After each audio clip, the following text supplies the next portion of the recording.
ನಮಸ್ತೆ. ರಾಮಾಯಣ ಅಯೋಧ್ಯಾಕಾಂಡ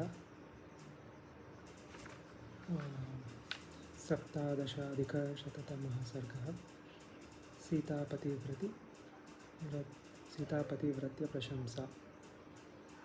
ಶ್ಲೋಕ 23ರಿಂದ 28ರವರೆಗೆ.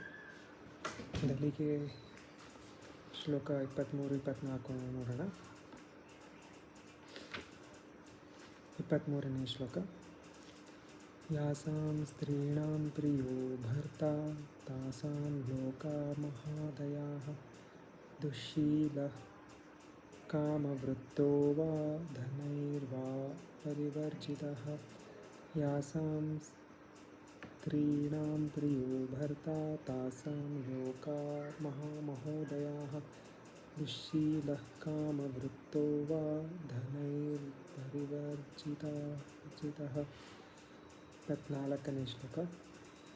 ಸ್ತ್ರೀಣಾಂ ಆರ್ಯಸ್ವಭಾವಾನಾಂ ಪರಮಂ ದೈವತಂ ಪತಿಃ ನಾತೋ ವಿಶಿಷ್ಟಂ ಪಶ್ಯಾಮಿ ಬಾಂಧವಂ ವಿಮೃಶಂತ್ಯಹಂ. ಸ್ತ್ರೀಣಾಂ ಆರ್ಯಸ್ವಭಾವಾನಾಂ ಪರಮಂ ದೈವತಂ ಪತಿಃ ನಾತೋ ವಿಶಿಷ್ಟಂ ಪಶ್ಯಾಮಿ ಬಾಂಧವಂ ವಿಮೃಶಂತ್ಯಹಂ. ಅರ್ಥ: ಅವನು ದುಷ್ಟನಾಗಿರಬಹುದು, ಸ್ವೇಚ್ಛಾಚಾರಿಯಾಗಿರಬಹುದು, ಬಡವನಾಗಿರಬಹುದು. ಆದರೂ ಆರ್ಯಸ್ವಭಾವದ ಸ್ತ್ರೀಯರು ಪತಿಯನ್ನು ಪರದೈವವೆಂದು ತಿಳಿಯುತ್ತಾರೆ. ನಾನು ಎಷ್ಟೇ ರೀತಿಯಲ್ಲಿ ಆಲೋಚಿಸಿ ನೋಡಿದ್ದೇನೆ, ಪತಿಗಿಂತ ಹೆಚ್ಚಿನ ಇನ್ನೊಬ್ಬ ಆಪ್ತನಿಲ್ಲವೆಂದು ನಿನ್ನ ನಿಶ್ಚಯ. ಮತ್ತು 23-24 ನೋಡೋಣ.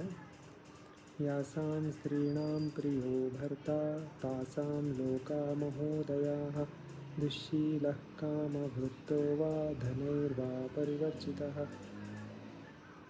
ಇನ್ನೊಂದ್ಸಲ. ಯಾಸಾಂ ಸ್ತ್ರೀಣಾಂ ಪ್ರಿಯೋ ಭರ್ತಾ ತಾಸಾಂ ಲೋಕಾ ಮಹೋದಯಾಃ ದುಶ್ಶೀಲಃ ಕಾಮವೃತ್ತೋ ವಾ ಧನೈರ್ವಾ ಪರಿವರ್ಜಿತಃ. 24. ಸ್ತ್ರೀಣಾಂ ಆರ್ಯಸ್ವಭಾವಾನಾಂ ಪರಮಂ ದೈವತಂ ಪತಿಃ ನಾತೋ ವಿಶಿಷ್ಟಂ ಪಶ್ಯಾಮಿ ಬಾಂಧವಂ ವಿಮೃಶಂತ್ಯಹಂ. ಸ್ತ್ರೀಣಾಂ ಆರ್ಯಸ್ವಭಾವಾನಾಂ ಪರಮಂ ದೈವತಂ ಪತಿಃ ನಾತೋ ವಿಶಿಷ್ಟಂ ಪಶ್ಯಾಮಿ ಬಾಂಧವಂ ವಿಮೃಶಂತ್ಯಹಂ.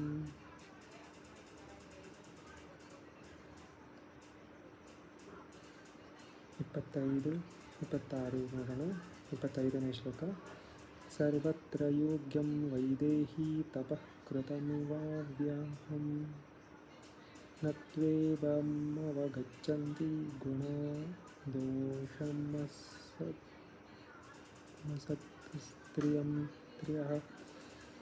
ಮತ್ತೆ ಒಂದ್ಸಲ. ಸರ್ವತ್ರ ಯೋಗ್ಯಂ ವೈದೇಹಿ ತಪಃ ಕೃತಮಿವಾವ್ಯಹಂ ನ ತ್ವೇವಮವಗಚ್ಚಂತಿ ಗುಣದೋಷಮಸತ್ಪ್ರಿಯಃ. ಕಾಮವಕ್ತವ್ಯಹೃದಯಾ ಭರ್ತೃನಾಥಾಶ್ಚರಂತಿ ಯಾಃ ಪ್ರಾಪ್ನುವಂತ್ಯ ಯಶಶ್ಚೈವ ಧರ್ಮಭ್ರಂಶಂ ಚ ಮೈಥಿಲೀ. ಕಾಮವಕ್ತವ್ಯಹೃದಯಾ ಭರ್ತೃನಾಥಶ್ಚರಂತಿ ಯಾಃ ಪ್ರಾಪ್ನುವಂತ್ಯ ಯಶಶ್ಚೈವ ಧರ್ಮಭ್ರಂಶಂ ಚ ಮೈಥಿಲೀ.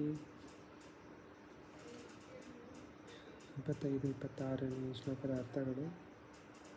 ಮಾಡಿದ ತಪಸ್ಸು ಇಹಪರ ಲೋಕಗಳಲ್ಲಿ ಶಾಶ್ವತವಾಗಿ ಜನರನ್ನು ರಕ್ಷಿಸುವುದು. ಸ್ತ್ರೀಯರಿಗೆ ಪತಿಯು ಅಂಥ ತಪಸ್ಸಿನ ಫಲವಿದ್ದಂತೆ. ಆದರೆ ದುಷ್ಟ ಸ್ತ್ರೀಯರು ಮಾತ್ರ ಹೀಗೆ ಗುಣದೋಷಗಳನ್ನು ವಿಚಾರಿಸುವುದಿಲ್ಲ. ಕಾಮ ಒಂದೇ ಅವರ ಹೃದಯಕ್ಕೆ ಉಪದೇಶ ಮಾಡುವುದು.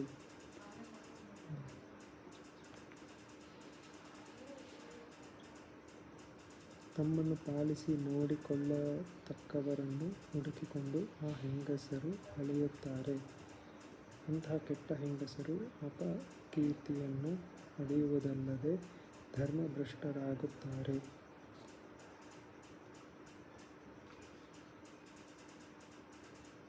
25-26 ಶ್ಲೋಕಗಳು. ಮತ್ತೆ ಸರ್ವತ್ರ ಯೋಗ್ಯಂ ವೈದೇಹಿ ತಪಃ ಕೃತಮಿವಾವ್ಯಯಂ ನತ್ವೇವಮವಗಚ್ಚಂತಿ ಗುಣದೋಷಮಸತ್ಪ್ರಿಯಂ ಪ್ರಿಯಃ. ಸರ್ವತ್ರ ಯೋಗ್ಯಂ ವೈದೇಹಿ ತಪಃ ಕೃತಮಿವಾವ್ಯಯಂ ನತ್ವೇವಮವಗಚ್ಚಂತಿ ಗುಣದೋಷಮಸತ್ಪ್ರಿಯಃ. ಕಾಮವಕ್ತವ್ಯಹೃದಯ ಭರ್ತೃನಾಥಶ್ಚರಂತಿ ಯಾಃ ಪ್ರಾಪ್ನುವಂತ್ಯ ಯಶಶ್ಚೈವ ಧರ್ಮಭ್ರಂಶಂ ಚ ಮೈಥಿಲೇ. ಕಾಮವಕ್ತವ್ಯಹೃದಯ ಭರ್ತೃನಾಥಶ್ಚರಂತಿ ಯಾಃ ಪ್ರಾಪ್ನುವಂತ್ಯ ಯಶಶ್ಚೈವ ಧರ್ಮಭ್ರಂಶಂ ಚ ಮೈಥಿಲೇ. 27ನೇ ಶ್ಲೋಕ. ಅಕಾರ್ಯವಶಮಾಪನ್ನಾ ಸ್ತ್ರಿಯೋ ಯಾಃ ಖಲು ತದ್ವಿಧಾಸ್ತು ಗುಣೈರ್ಯುಕ್ತಾ ದೃಷ್ಟಲೋಕಪರಾವರಾಃ. ಅಕಾರ್ಯವಶಮಾಪನ್ನಾ ಸ್ತ್ರಿಯೋ ಯಾಃ ಖಲು ತದ್ವಿಧಾಸ್ತು ಗುಣೈರ್ಯುಕ್ತಾ ದೃಷ್ಟಲೋಕಪರಾವರಾಃ. ಅರ್ಥ. 27ನೇ ಶ್ಲೋಕದ ಅರ್ಥ. ಅವರು ಮಾಡಬಾರದ ಕೆಲಸದಲ್ಲಿ ತೊಡಗುತ್ತಾರೆ. ಮೈಥಿಲಿ. ಲೋಕದ ನೀಚೋಚ್ಚ ಭಾವಗಳನ್ನು ಬಲ್ಲ ನಿನ್ನಂಥ ಗುಣಸಂಪನ್ನೆಯರಾದ ಸ್ತ್ರೀಯರು ಧರ್ಮನಿಷ್ಠರಾದ ಸ್ವರ್ಗ ಲೋಕದಲ್ಲಿ ವಿಹರಿಸುವರು. ಪುನಃ ಶ್ಲೋಕ ನೋಡೋಣ. ಅಕಾರ್ಯವಶಮಾಪನ್ನಾ ಸ್ತ್ರಿಯೋ ಯಾಃ ಖಲು ತದ್ವಿಧಾಸ್ತು ಗುಣೈರ್ಯುಕ್ತಾ ದೃಷ್ಟಲೋಕಪರಾವರಾಃ. ಅಕಾರ್ಯವಶಮಾಪನ್ನಾ ಸ್ತ್ರಿಯೋ ಯಾಃ ಖಲು ತದ್ವಿಧಾಸ್ತು ಗುಣೈರ್ಯುಕ್ತಾ ದೃಷ್ಟಲೋಕಪರಾವರಾಃ.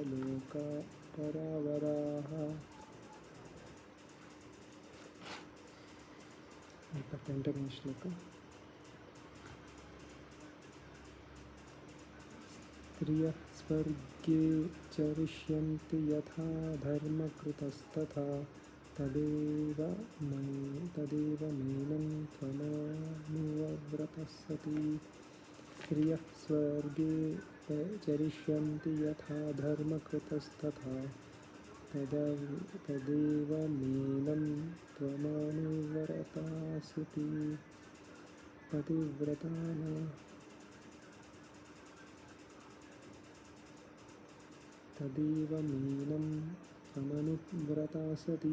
ಪತಿವ್ರತಾನಾಂ ಸಮಯಾನುವರ್ತಿನಿ ಭವಸ್ವ ಭಾತು ಸಹಧರ್ಮಚಾರಿಣಿ ಯಶಶ್ಚ ಧರ್ಮಂ ಚ ತತಃ ಸಮಾಪ್ಸ್ಯಸಿ.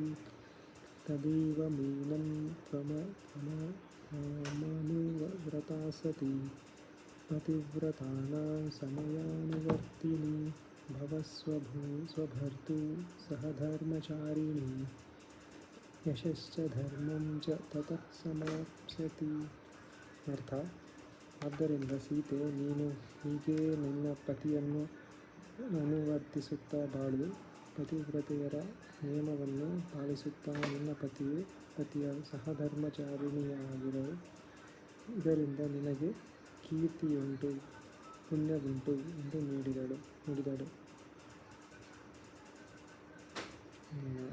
ಪುನಃ ಶ್ಲೋಕ ನೋಡೋಣ. ತದೇವ ಮೇನಂ